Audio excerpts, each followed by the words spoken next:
Today we're chatting with Emily, who is our Project and Client Liaison Officer for German Citizenship. And the topic we're going to cover today is a super helpful one for once you've received German citizenship, and that is how not to lose it. Over to you, Eva. Thank you, Stephanie. So, Emily, we know how to get German citizenship. We've covered it in a couple of previous sessions, but not many people know that you can actually lose your citizenship. What are some of the ways that one can lose citizenship for Germany? So the main way most people lose their citizenship is by naturalizing in another country without informing the German government that they are naturalizing.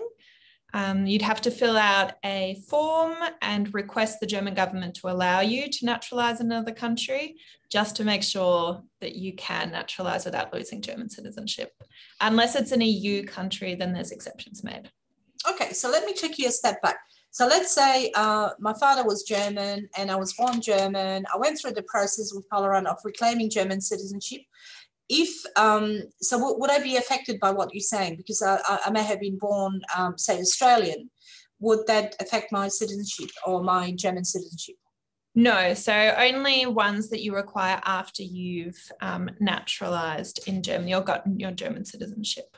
Okay, so in this scenario, let's say I was born in Germany, held my German passport all my life, come to Australia, naturalize here. There's a potential that I could lose my German citizenship if I naturalize in Australia. That's correct? You would lose it unless you got permission from the German government to keep it. Okay, so in that scenario, I would need to apply to the German government for some sort of exemption and explain that I'm naturalizing, and they would give me a permission to do so.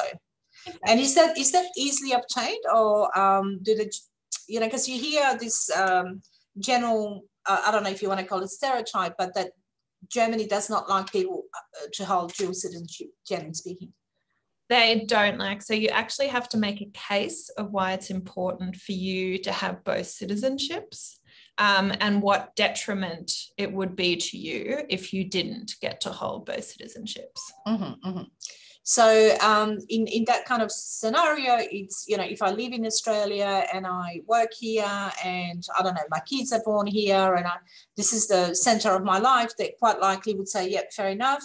You can keep your German citizenship and, apply for Australian, and that's not going to clash or cause any issues per se, yeah?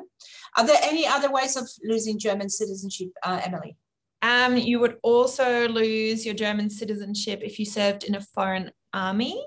So there are exceptions to the rule now, but you need to check them out and be really careful if you want to enter the military service of your other country. And is that both for men and women? Yes. Okay, interesting. So it doesn't just apply to males, it also applies to women. Yeah. Okay.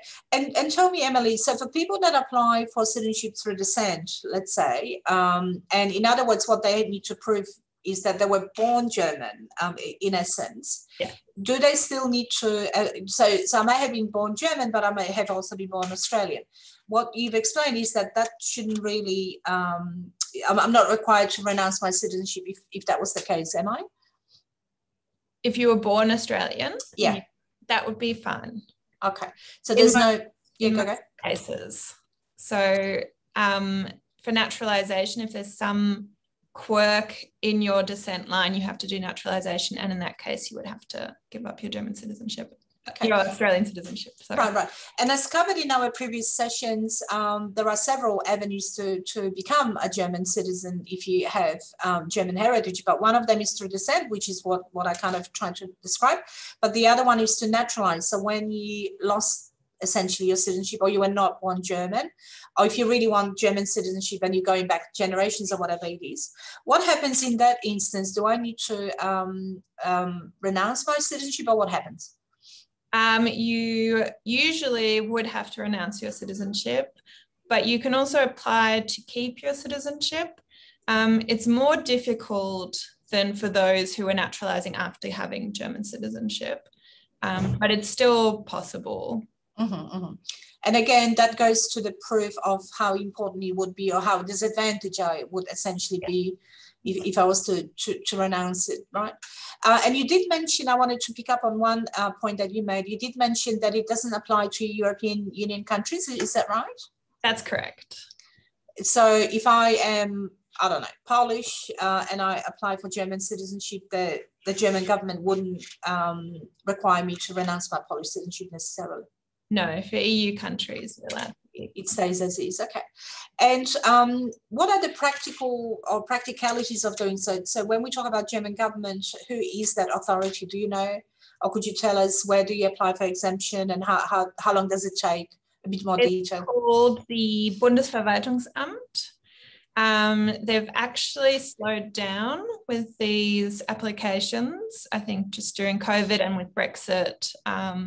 Things are sort of a bit more complicated.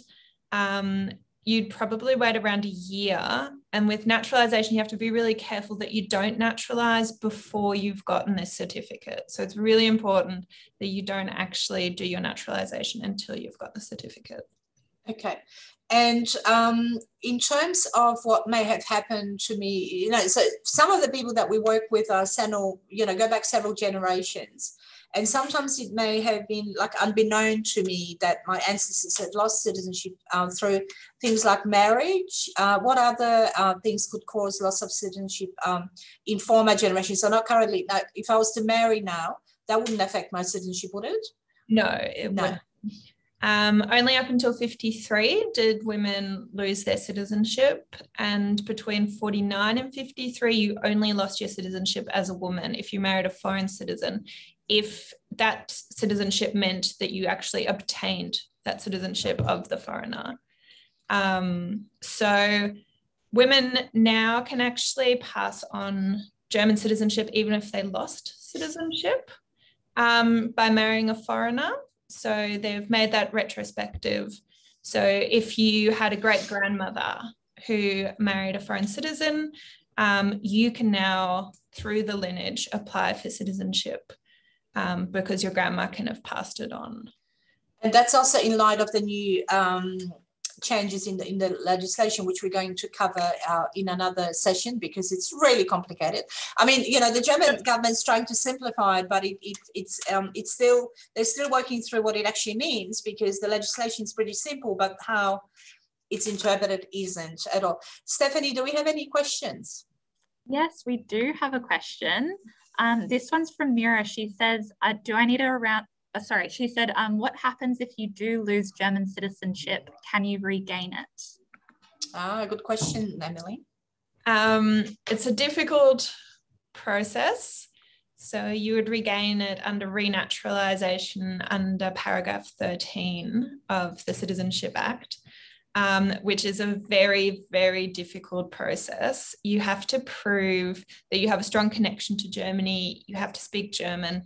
And you also have to prove that you're of benefit to Germany if you're applying from outside of Germany.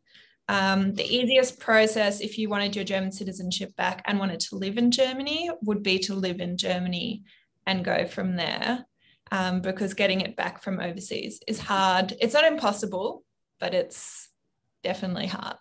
A lot of hard work, and I think there's also a German language component. Yeah. So is there a particular level of German that you need to achieve as part of that? You need a B1 level for it. So it's the same as normal naturalization plus extra. Okay. So the message is, whatever you do, don't lose your German citizenship. Once you have it, it's hard enough to get it. It's hard enough to confirm it, obtain it, reclaim it, whatever you want to call it. So it's best to just check where you're at and what you need to do to preserve it, because once you have it, you wouldn't want to lose it, that's for sure. All right, so I think I'll just hand over to you, Stephanie, for just the last few words. And I wanted to thank Emilie for her time and enlightening us. It's a very complex area of law, but thank you. Thanks to you, we have a bit of a better understanding of what it all means. Yes, thank you, Emilie, and thank you, Eva. We encourage everyone listening to get in touch with us and look at our social media channels, as we do post lots of content about German citizenship. Okay, thanks, Stephanie. Thanks, Emilie. Bye.